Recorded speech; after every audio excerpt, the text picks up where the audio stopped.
Welcome to Halacha in a Year, where we can get to learn all the most relevant halacha through the prism of the Kitzur Shulchan Aruch. You are listening to Rabbi Ya'akov Trump. This year is kindly sponsored by the Moshe Group and CA in zechus of Rivka Biela bas נחמה שיפרה and in honor of Rabbi Trump. Today we're going to be learning the halachas of Eruvei Chatzeiros Part 2. This is Siman Tzadi Dalet in 94 in the Kitzur Shulchan Aruch. Last time we looked at the types of courtyards and common areas that need Eruvin, and we looked at how to make an Eruv. This time we're going to be looking at three more concepts, and they are who needs to be part of the Eruv, non-Jews living in the shared space, and the Eruv in our cities. Let's take a look at the first idea. The idea is who needs to be part of the Eruv. The background idea is that if you have a group of Jews who are living with a shared space, they're in a shared space, every Jew who is part of that shared space needs to contribute to the Eruv, needs to give their rights, their designation of their living quarters to be part of that shared space. And if they don't, they make it asur on other people, meaning to say if there's three Jews who share a common shared courtyard and two of them make an Eruv, but the third one decides not to contribute because he has rights of access, therefore he will now prohibit the other two from making an Eruv. It needs to be inclusive of all the Jews who are in that shared space. Let's look at four basic questions here. What determines a person's halachic residence for the purpose of Eruv?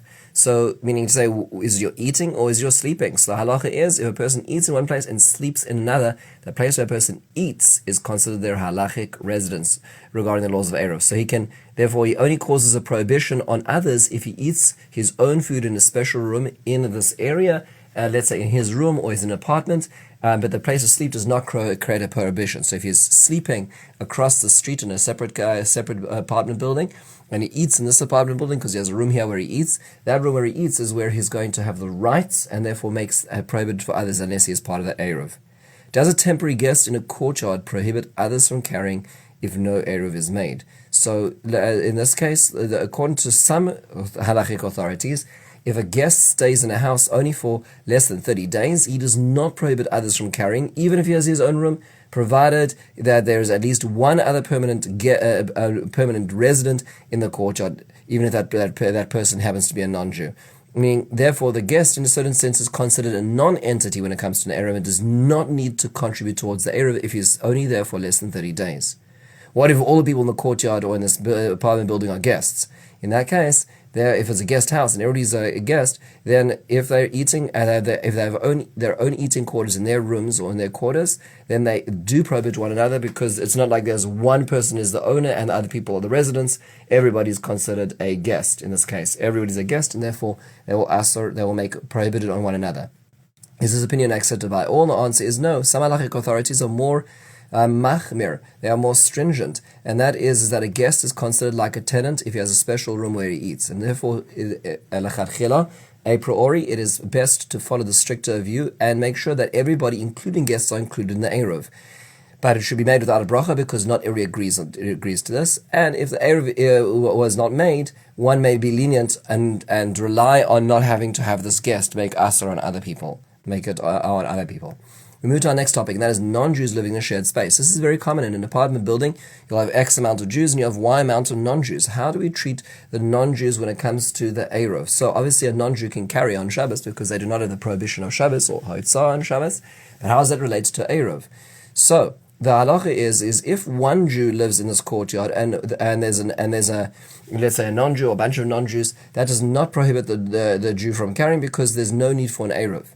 Similarly, if you have two Jews who live there, but they do not need an Eruv, then the non-Jew does not prohibit the Eruv being made. However, in the most common case, which is you have two or more Jews live there, and they do need an Eruv in their shared space, and there are non-Jews there, then the non-Jew has the rights to prohibit the Jew from carrying there, and the only way to really resolve this is to rent the premises from them, meaning the non-Jew also has rights in the shared courtyard. In our case, in the apartment buildings, hallways and lobby, they have rights of access. You need to rent the rights of access from them for their shared part of that lobby. When is this rental done? It must be done before the Eruv is made. So first you get the rights, you rent the rights, and then you make the Eruv. What if the non-Jew lives in an adjoining courtyard or an attic but shares an exit with the Jews? So in this case, it's like somebody living in the inside courtyard, and he would prohibit the Jews from carrying because he has the rights of access through that courtyard, through that hallway, through that lobby. What if a Jew rents or lends property to a non-Jew in the courtyard? So, if the non-Jew does not, in this case, have the capacity to prohibit the Jews from carrying, even if the Jewish owner does not live there, since the property was not given to the non-Jew with the rights to prohibit carrying on the Jews, because the owner, the landlord, is Jewish, and he only gives rights for the non-Jew to live there, but not to use his rights of rental to prevent other Jews from living there. So therefore, that non-Jew would not be needed to rent it from. The Vilna Gaon does put an addendum to this and says that this is provided that in fact the Jew who's the landlord has the rights to evict their tenants at any point in time, which is not always so simple depending on law of the particular locale. How does one rent the premises from the non-Jew for the Eruv purposes? So the Jew first says explicitly, rent me your premises for such and such an amount. He does not need to explain the purpose, although it obviously makes him a lot more sense if he does. But if he just says, give me permission, and it's just to carry, that is not valid. Giving permission is not sufficient. How much money can it be? So give me a small amount of money, so a person can go over and give $5 and say to the non-Jew, I'd like to buy the rights of access in the hallways. It's not going to be that I'm going to make an encampment. I'm not going to do anything. I just want to have the rights to carry. That's sufficient. What happens if there was no money transfer, but just a legal document? The legal document works as well. Very important question. From whom may one rent the premises? So if one rented it from the non-Jew or even their wife or servant, that's sufficient as well.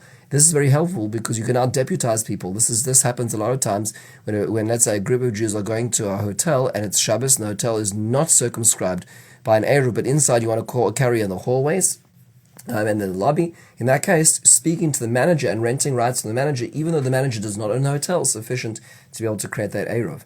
What happens if the rental agreement is open-ended or expires? So if no time is specified in how long the rental arrangement, then it's fine. It remains as long as the non-Jew does not revoke it.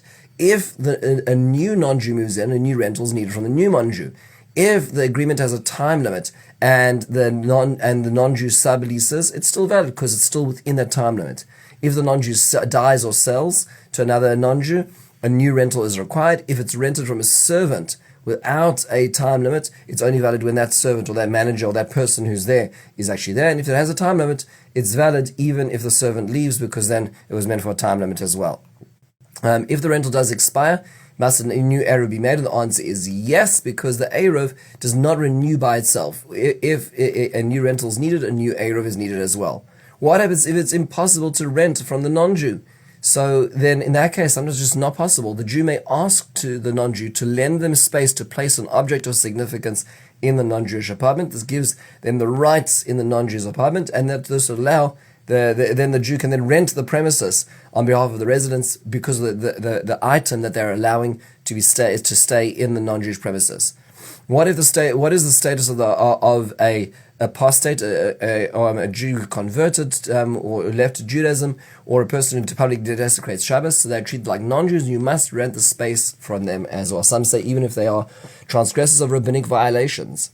We move to our third and last concept, and that is an Eruv in cities. This is where most people call an Eruv. How do communities, the Eruv of big communities and cities work? So the first thing is that they need to be circumscribed. That means there needs to be a fence around the neighborhood, and if that's not possible, you put up what's called tzuras HaPesach, where it's essentially door frames. So there's poles with the strings on top, are essentially framing a door frame, because then it's usually using fences along, let's say, the railway tracks or other areas, which actually is a fence around the edges of the Eruv. And then it also uses various slopes of hills, depending on the grade, and these tzuras HaPesach put together creates a circumscribed area. That's the first thing. That is not the Eruv. Those are called the walls or the doorways. The Eruv is then on top of the Eruv is what mixes and gives the shared rights. That means that all the Jews in that neighborhood need to be contributing towards a shared meal, which is usually kept in the shul, and it must be done by a qualified Rav, because they need to check that, first of all, are in fact the barriers in fact a good circumscribing of the neighborhood, and number two, is this done correctly? Obviously, it doesn't have to be that every single Jew goes and participates by sending in their 5 cents, but when the Eruv is done, the person doing the Eruv does it on behalf of all those people, and therefore as Mezakeh, gives them the rights to that shared meal, which means to say that the streets now are shared space. How do they rent rights from all the non-Jews? Because there's many non-Jews in the neighborhood. So they do it usually by speaking to a mayor or a city official and asking for the rights of rental for the streets for this to work as well. So there's many steps necessary for a public, what we call an Eruv. Can the Eruv always be placed in the shul? So it can only be placed in the shul in the case where it's a large Eruvei Chatzeiros for the entire city. But if it's for a courtyard, the Eruv must be placed in a private dwelling, not a shul. What happens if the citywide Eruv becomes defective on Shabbos? This sometimes happens. There's storms, there's snow, there's all kinds of things. So if a fully enclosed courtyard, that's an apartment building, did not make an Eruv Chatzeiros because there's an Eruv in the city, and the Eruv falls down the city, then in this situation, the Eruv that was used for the largest city, which is, let's say, kept in the shul, is going to be sufficient to allow people to carry in the hallways of that building, even though it's not on premises for the rest of the Shabbos in this case, until it's fixed. Can it be fixed on Shabbos? The answer is because of the risk of confusion. If possible, non-Jew may be asked to repair the Eruv on Shabbos, but it's best for him to do things in a way that's not violating D'Oraisa. So, for instance, if the string broke, for them to simply loop the string rather than to tie it in a double knot. Does an Eruv help on Yom Tov? The answer is yes, because in Yom Tov you're not allowed to just carry. On Yom Tov you're only allowed to carry letzorech, for the need of Yom Tov. You're not allowed to necessarily, let's say, if you don't have an Eruv, you can't carry your siddur back from shul on Yom Tov. You can't carry things which are unnecessary on Yom Tov. The Eruv makes it that you can carry in any circumstance on Yom Tov. What happens if Yom Tov falls on Friday and the Eruv breaks on Yom Tov? So even though you can still carry on Yom Tov l'tzorech for the needs of Yom Tov, that does not help you once Shabbos comes in. And even though the Eruv started when Yom Tov came in, by the time Shabbos comes in, it's a new kedusha, it's a new level of sanctity, and the one cannot carry at all on that Shabbos, if that's the permutation, unless it is fixed. With this, we conclude the topic of Eruvei Chatzeiros, which obviously is a topic which has a lot of depth and meaning to this. A lot of research needs to be done for this to be work for a community, and obviously a lot of funds are necessary to make these things a reality. Have a wonderful and meaningful